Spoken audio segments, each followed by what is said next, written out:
Master of Science in Disaster Management and Resilience, Jessica van Schalkwyk. My name is Jess van Schalkwyk. I am from South Africa and I studied the MSc in Disaster Management and Resilience at Coventry. The Coventry MSc in Disaster Management and Resilience is all about learning the basics of disaster management, understanding what research is actually about, and then taking that a step further and challenging yourself in terms of normal, straight down the line disaster management of that disaster continuum, mitigation, preparedness, response, recovery, and adding in the flavor of resilience. And I think what drew me to it is the elevator pitch of we're taking this a step further.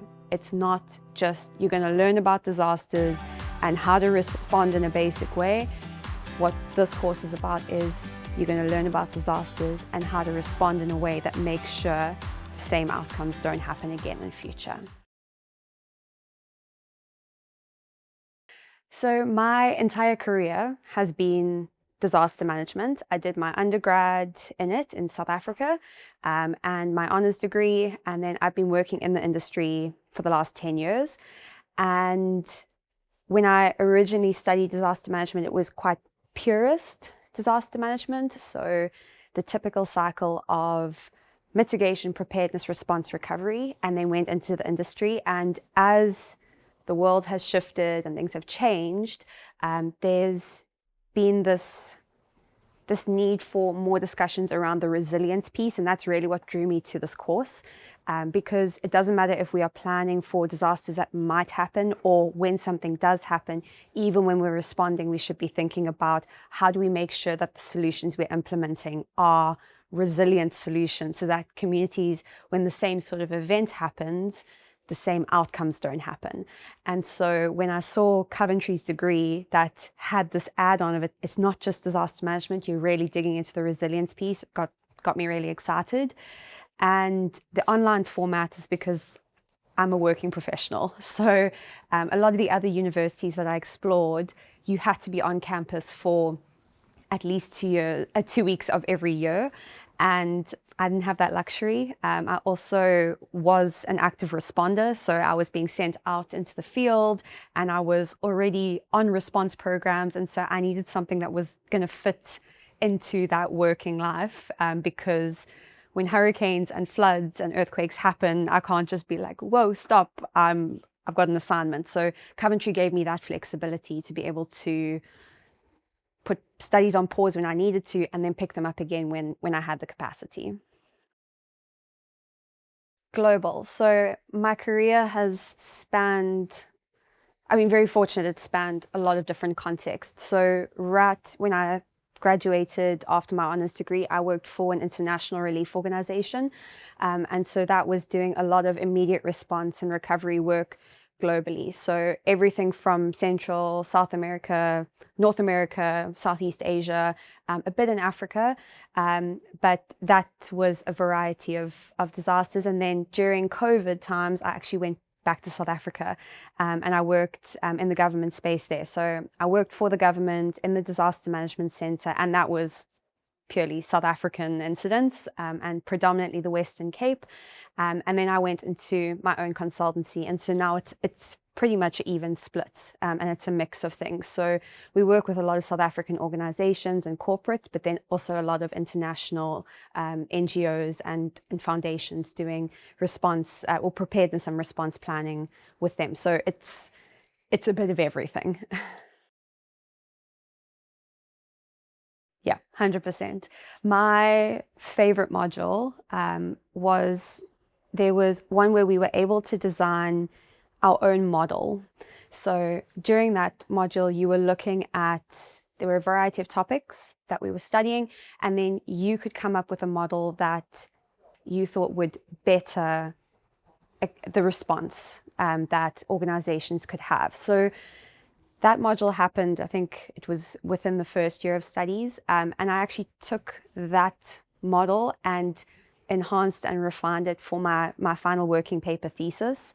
And that is something that I now use in my everyday practice. So that model that was then designed, it allows for incorporating community members into every part of disaster management, and not just having communities sit back and, or rather saying to communities, sit back and wait for, you know, people to come in and so-called save you, but it's about getting community members involved from the get-go and having their inputs and saying, right, your area gets affected by floods. What is it that you're already doing? Who do you go to? What are the resources that you do and don't have? And then the element of capacity development as well. And so that for me was a really incredible module the first time around, because it allowed us to take the theory and turn it into something that I could see was going to be quite practical. And now being able to use it, it's really come full circle. I did. It was really cool. I think the online community is really nice because there's a WhatsApp group and, you know, people follow each other on LinkedIn, and being able to see everyone's career paths has been quite interesting. Because of my schedule, I didn't always have the chance to join the lectures and be a part of those group work sessions. But I think a lot of students are in a similar position and you kind of understand that. And so it's more been learning from each other beyond just, you know, the university setting, but thought pieces that some of my fellow students have posted on LinkedIn and their experiences working in the field. So I think what's great about Coventry is it's not just a classroom and you leave. I technically didn't have a classroom. That was my dining room table. And so it's really the community that gets built around it, because with this industry in particular, I think you're getting into it with the understanding that you're going to be a working professional, and most people are. So yeah, it's been great to build that network and then connect outside of Coventry. Yeah, 100%. And it's been amazing because I'm not the best at connecting on LinkedIn. Like, I'm always like, does this person know me or not? But so often I get people connecting with me when I look, they're Coventry alum, and, you know, comment on posts and reach out. And I've even had calls with people. They're like, oh, it would just be lovely to connect and let's do a quick call and chat that way. And I think that's something really special to have that, because there are a lot of my friends that I studied with in my undergrad. We were a tiny group, so we're very close, but they went on and studied other things. And I know that that's something that they've said they missed. There wasn't that beyond the university networking kind of thing. It was, you're done with your studies, you graduate, and that's where it ends. And I mean, yeah, graduating this week, so I'll let you know. Hopefully the networking continues, but so far it's definitely been amazing to tap into that and learn from people that way. I think I had a slightly different experience of it because I'd already been working in that space. So during my undergrad, we also covered a lot of case studies at the previous university. And so then I went into international response and was now living those experiences. And so the first time around, yes, it felt quite overwhelming. But when I joined Coventry, because I'd had that industry experience already, it was more of a validating feeling, and being able to reflect back on the responses I'd been a part of and say, okay, what could I have done better? What could I have, you know, I should have done this better or that better. That's something that I did really well that I should take forward. So it really was an incredible experience to self-reflect through the studies and look at how do I become better at what I do. I think where it's interesting is seeing more of the cyber stuff coming into play, because I mean, I haven't done a lot of that practically, and so that's something that is new and expanding, and that is very overwhelming. But yeah, I think I had a slightly different experience of not so like, whoa, there's so much coming, but more, okay, how do I get better for what I know is going to come in the future? Hugely. So we recently did a project with UNICEF, which is called the Children's Climate Risk Index and Disaster Risk Model. It's a crazy long name, which we'll find a shorter one for. But the idea there is using data sets to create a It's basically a spatial map that overlays child vulnerabilities with hazards in South Africa and looks at where are the most vulnerable children around the country. And it is a completely open access resource. So anyone, any member of the public, any official is able to go on there and use that resource to understand where should they be spending time and money. That was an incredible process. And the next phase of it now is actually looking at how do we bring AI into that to then interpret the data and to provide findings on that data that shows, okay, if you are a child living in this region and there's flooding that happens, what does that mean to you? And so the next phase of this project now is incorporating AI into it. So we did a feasibility study and looking at should AI or shouldn't AI be included, because there's also this entire other conversation around the ethics and sustainability piece around AI. And through that, we've now identified how and where AI can be brought into these models to help with interpreting the data. So if you are a child or you're an organization that works with children, you can go onto the map, click on an area, and it will give you the insights and the findings. And there's more and more of that that's coming up. We've got another contract with a client up in Mozambique working with farmers, and it's a similar thing of a map that AI then helps to interpret and look at what are the impacts in those areas, and helps to tell farmers when they should or shouldn't plant their seeds, if there is rain coming or isn't coming, when there might be drought. And I think if you're not using AI, you're falling behind, but I'm a big proponent of still using your brain. So it's a bit of a balance. So because it was the model that I loved so much from the previous modules, it was really easy. I work with an organization back in South Africa, which is a community organization in an informal settlement called Langa. So Langa is the oldest informal settlement in Cape Town, and it's quite underserved. So there's not a lot of resources, not a lot of information about the community and about their disasters. And the organization I work with goes into this community and tries to help with capacitating around disasters and disaster management. And so when I got involved with them, I already knew I wanted to take the model that had been developed and refine it and look at using this community that I'm already a part of to get their buy-in and say, would this actually work on the ground? Or is this something that is just pie in the sky? And, you know, all my textbooks told me that these would be good ideas, but in reality, it doesn't work. And so, it was such a fascinating experience. And it's been so rewarding to have the community involved in that process and say, we like this, we really hate this, we would definitely not use this, and get to a place that there's now model that I can take and use in my day-to-day, and I know that community has said this is something that we absolutely stand behind. So yeah, it was easy when it came to deciding on a topic. Get excited.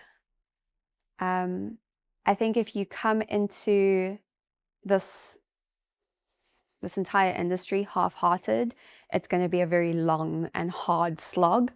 But there is so much to be excited about in disaster management. I often talk to people and they're like, oh, but you're waiting for the negative things to happen, and that it's not what it's about. That's the entire opposite. We are trying to work as hard as we can to make sure that when those negative things happen, that people are able to stand resiliently in those moments. And the stories and the experiences that I've had in the field working with communities are some of the biggest character development moments you can ever have. You really get humbled and you really learn to appreciate the small things. And I think if you come into this industry with a sense of just openness, wanting to learn, and just getting excited about the things that you're going to learn about, it really is the most incredible career. I don't think I ever felt overwhelmed by the studies. Yeah, the overwhelm for me comes from the fact that I had a very full plate. And so, yeah, I have a great husband. So he was, a huge help in that. But again, going back to what I was talking about, just being, I love what I study, I love what I do. And so it never felt unmanageable. But coping with the workload, it was more the actual work front that was overwhelming.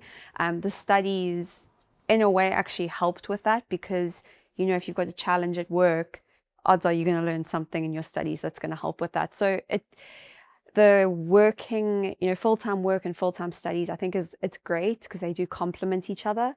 But yeah, I mean, there's a few things. I'm a big surfer, so spending time in the ocean, which sounds counterproductive, of like, taking a break from the studies and the work and getting in the ocean. That helps. I'm also a Christian, and so spending time praying, I think finding those things that fit for you.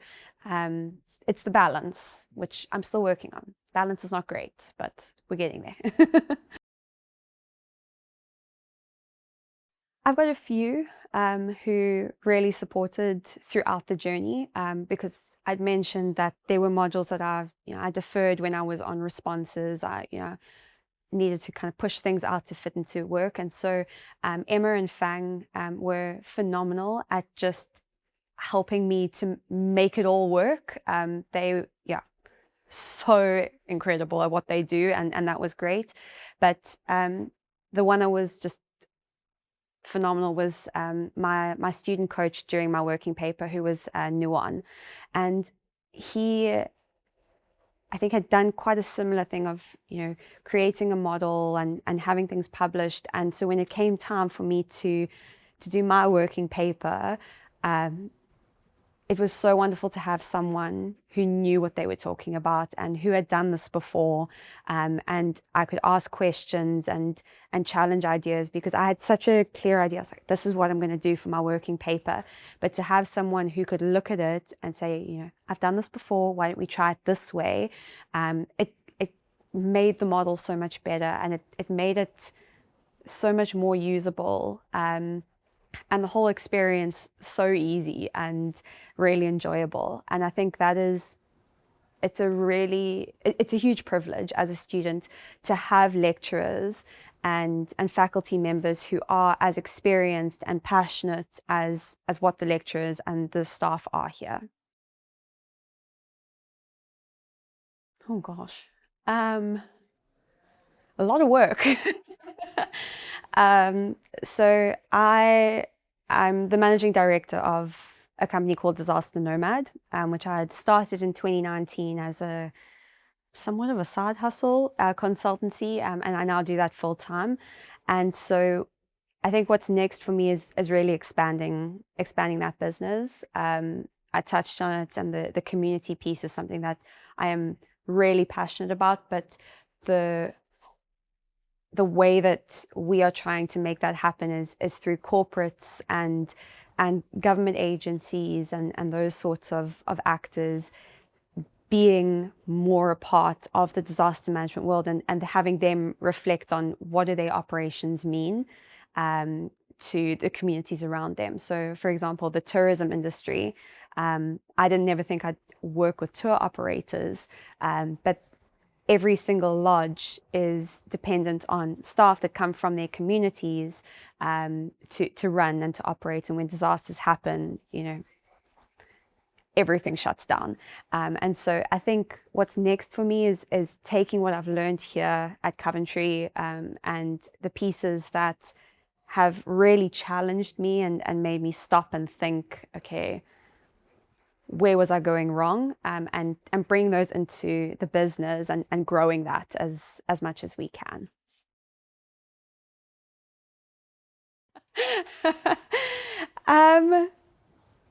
I don't know if free is the right word. I really loved studying, and I think I will look to continue things in future.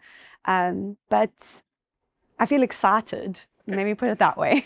I'm excited to be done. I'm excited that this chapter is behind me. And yeah, I'm not going to miss the late night studying. It's quite nice to watch a bit of Netflix on the side now. But yeah, it's not so much a weight as it feels like something that's been achieved, and I'm proud to have that behind me. Yes, very much so. It's been a long journey.